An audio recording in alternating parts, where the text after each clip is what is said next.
பெருநகர ஆணையர் அவர்கள் அலுவலகத்துல அந்த வளாகத்துல வழக்கறிஞர்கள் அனுமதிக்கப்படவில்லை என்று தகவல் வந்திருக்கிறது. ஆமா சாமின்னு போட்டு தஞ்சாவூர் தலையாட்டி பொம்மையா இருக்கிறதுக்கு நாங்கெல்லாம் வரல.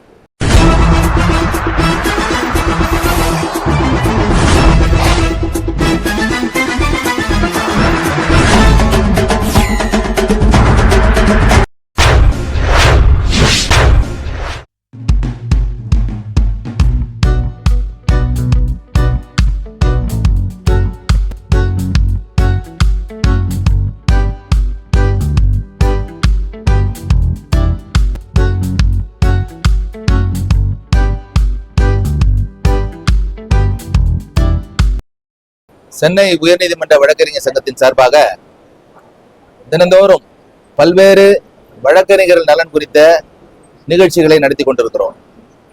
அந்த நிகழ்ச்சியின் ஒரு பகுதியாக இன்றைக்கு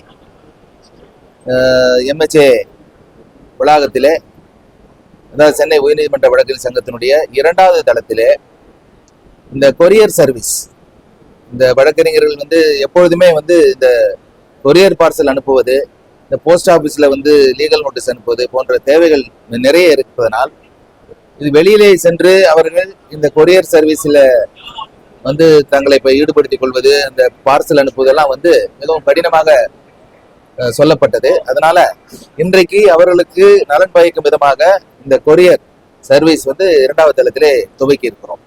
இன்னும் பல நலத்திட்டங்கள் நாங்கள் தொடர்ந்து செய்வதற்காக தயாராக இருக்கிறோம். தேர்ந்தெடுக்கப்பட்ட உறுப்பினர்கள் ஒவ்வொருவரும் மிகவும் சிறப்பாக தங்களை இந்த நலத்திட்டத்திலே ஈடுபடுத்திக் கொண்டு தினமும் ஒவ்வொருவரும் ஒவ்வொரு புதுவிதமான யோசனைகளை கூறி இந்த சங்கத்தினுடைய சங்கத்தை வளர்ச்சியின் பாதையிலே நடத்தி கொண்டிருக்கிறார்கள்.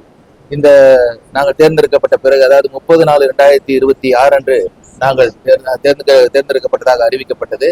அதன் தொடர்ச்சியாக செயலாளர், துணைத் தலைவர், பொருளாளர் இப்படி என்று மற்றும் மூத்த செயற்குழு உறுப்பினர்கள், இளைய செயற்குழு உறுப்பினர்கள் எல்லோரும் தேர்ந்தெடுக்கப்பட்டவர்களாக அறிவிக்கப்பட்டார்கள். அப்படி அறிவிக்கப்பட்ட பொழுது உடனடியாக இந்த சங்கத்திலே எது தேவை என்று அறிந்து குளிர் சாதன வசதி, இன்னும் குடிநீர் வசதி பல திட்டங்களை நடத்திவிட்டோம். இன்னும் பல நிகழ்ச்சிகளை தொடர்ந்து நடத்துவதற்காக காத்திருக்கிறோம். எங்களுடைய நோக்கம் இந்த சங்கம் மாட்சிமை பெற்று பழைய வேறு நடை போட வேண்டும். இந்த சங்கத்தில் உள்ள உறுப்பினர் அனைவரும் ஒரு சங்கத்தினுடைய தேர்ந்தெடுக்கப்பட்ட உறுப்பினர்கள் அவர்களுக்கு பாதுகாப்பாக இருக்கிறார்கள் என்ற ஒரு நிலையை அவர்கள் உணர வேண்டும். இந்த சங்கம் அதிகமாக ஒரு சிறப்பான ஒரு நிலையை அடைந்து வளர்ச்சியின் பாதையில் செல்ல வேண்டும் என்பதற்காக நாங்கள் பாடுபட்டுக் கொண்டுள்ளோம். அதன் ஒரு பாதையாக தான் இந்த இதை நாங்கள் துவக்கிறோம்.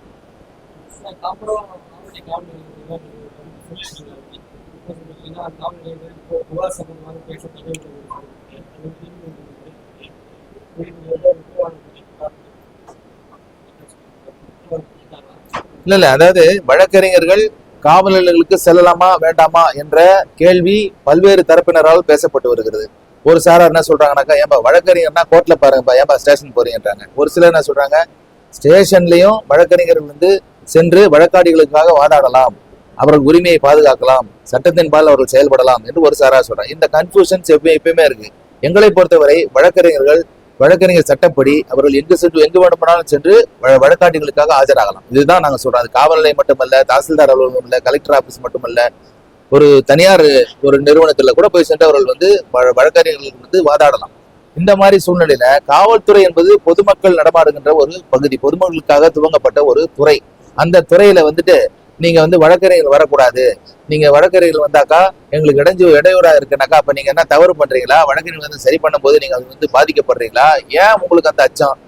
பொதுமக்கள் வரும்பொழுது பொதுமக்களில் ஒருவராக நாங்கள் வருகிறோம், பொதுமக்களுக்காக வருகிறோம். பொதுமக்கள் சட்டத்தின்பால் கஷ்டப்படுத்தப்படும் பொழுது, துன்பப்படுத்தப்படும் பொழுது, சட்டத்தை மீறி அவர்கள் மீது நடவடிக்கை எடுக்கப்படும் போது அதை பாதுகாப்பதற்காக வருகிறோம். அதனால வழக்கறிஞர்கள் வருவதை தடை செய்யக்கூடாது என்று நாங்கள் சொன்னோம். கடந்த சில மாதங்களுக்கு முன்பாக ஒரு வாய்மொழி உத்தரவாக சென்னை மாநகர காவல் ஆணையர் அவர்கள் பிறப்பித்தார். இந்த மாதிரி வழக்கறிஞர்கள் உள்ள விடாதீங்க அப்படின்னு சொன்னாங்க. இப்ப தற்போது இருக்கிற காவல்துறை ஆணையர் அவர்களிடம் சென்று முறையிட்டோம், தலைமை நீதிபதியிடம் முறையிட்டோம். 2 பேருமே அதை யதார்த்தத்தை புரிந்து கொண்டு இது தவறு, காவல்துறையினர ஒரு சிலர் போக்கு கண்டிக்கத்தக்கது, வழக்கறிஞர்கள் ஒரு பணியை தான் செய்யறாங்க, அவங்க வேற ஒன்றும் தவறு செய்யவில்லை. தவறு செய்தால் தவறு செய்கின்ற வழக்கறிஞர்களை வேண்டுமானால் அவர் மீது நடவடிக்கை எடுக்கலாம். ஆனால் ஒரு வழக்காடிக்காக வரும்பொழுது அவர்களை வரக்கூடாது என்று சொல்வதற்கு அதிகாரம் இல்லை என்று சொல்லி புரிஞ்சு கொண்டு உத்தரவை போட்டு இன்றைய வழக்கறிஞர்கள் போய் வந்து கொண்டிருக்கிறார்கள். ஆனா இப்போ நேத்து ஒரு தகவல், இன்றைக்கு வந்த தகவல், மீண்டும் கடந்த 3 நாட்களாக சென்னை மாநகர காவல் நிலையத்துல காவல் ஆணையர் அலுவலகத்துல பெருநகர ஆணையர் அவர்கள் அலுவலகத்துல அந்த வளாகத்துல வழக்கறிஞர்கள் அனுமதிக்கப்படவில்லை என்று தகவல் வந்திருக்கிறது. நாங்கள் ஏற்கனவே சாதாரணமா ஒரு சட்டமுறைப்படி ஒரு மனு கொடுத்து இதை செய்யுங்க அதை செய்யுங்கன்னு சொல்லி கேட்கிறோம். எங்களை மோசமான நிலைக்கு தள்ளாதீங்க. நாங்க தயாராக இருக்கிறோம் எதையும் செய்வதற்கு நீதியை நிலைநாட்டுவதற்கு. இது நம்ம மிரட்டலோ கிடையாது.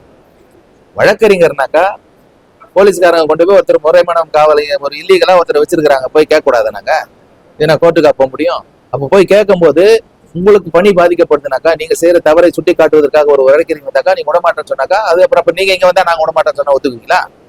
இதுக்கு அப்படியே இந்த மாதிரி பிரச்சனைகள் வரும். இதுக்காக தான் நான் சொன்னேன், இந்த மாதிரி தவறு பண்ணாதீங்க. நீங்க கரெக்டா இருங்க, நாங்களும் கரெக்டா இருக்கிறோம். அப்புறம் சங்கங்கள்லாம் என்ன வாயில வரல வச்சு சப்படுறதுக்காக இல்ல, வாயை திறந்து கேட்கறதுக்காக தான். நாங்க ஏற்கனவே சொல்லிட்டோம், திருப்பி தவறு பண்ணாக்கா நாங்க சும்மா இருக்க மாட்டோம். இதனுடைய விளைவுகளை வேற மாதிரி நாங்க கொண்டு போகன்றதை ஆணித்தரமா நான் சொல்ல விரும்புறேன்.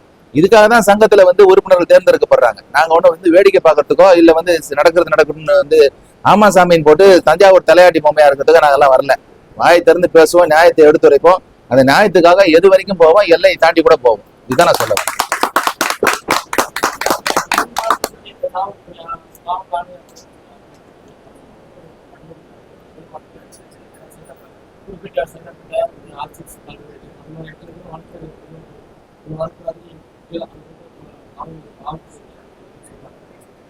சார், ஒரு காவல் நிலையம் சொன்னாக்கா அந்த காவல் நிலையத்தில் இருக்கிற SHO ஸ்டேஷன் ஆஃபீஸர் என்ன நினைக்கிறாருன்னா, அவர் தான் அந்த சமஸ்தானத்தினுடைய ராஜா, மன்னர் நினைக்கிறேன். அப்படிலாம் கிடையாது.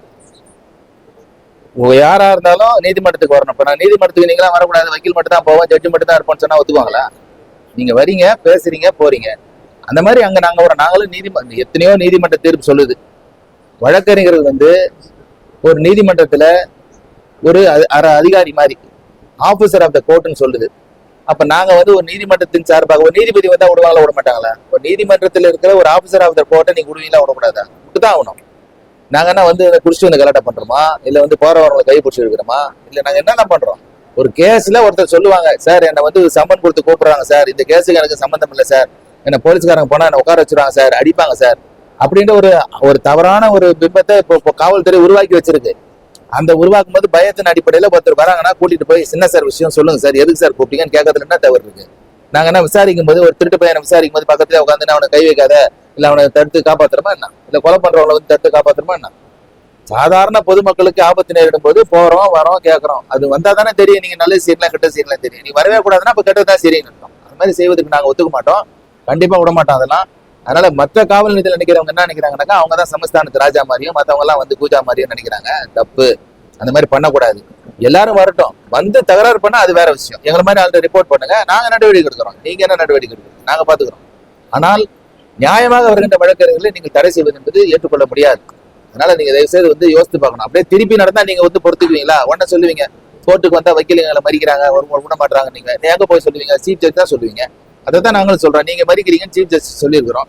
இது வேற மாதிரி போறதுக்கு முன்னாடி ஆனால் அவங்கவுங்க நியாயமா அதிகாரத்துல இருக்கிறவங்க அந்த நியாயத்தை எடுத்து சொல்லணும். இப்ப நாங்க ஒரு பொறுப்புல இருக்கிறோம்னா நாங்களும் நியாயத்தை எடுத்து சொல்லுவோம். அந்த மாதிரி நியாயத்தை எடுத்து சொல்லி சுமூகமாக போவதற்கான வழியை ஏற்படுத்திக் கொள்ள வேண்டும் தான் எங்களுடைய ஆசை. நன்றி. இந்த வீடியோ உங்களுக்கு பிடிச்சிருந்தா லைக் பண்ணுங்க, கமெண்ட் பண்ணுங்க, ஷேர் பண்ணுங்க, சப்ஸ்கிரைப் பண்ணுங்க.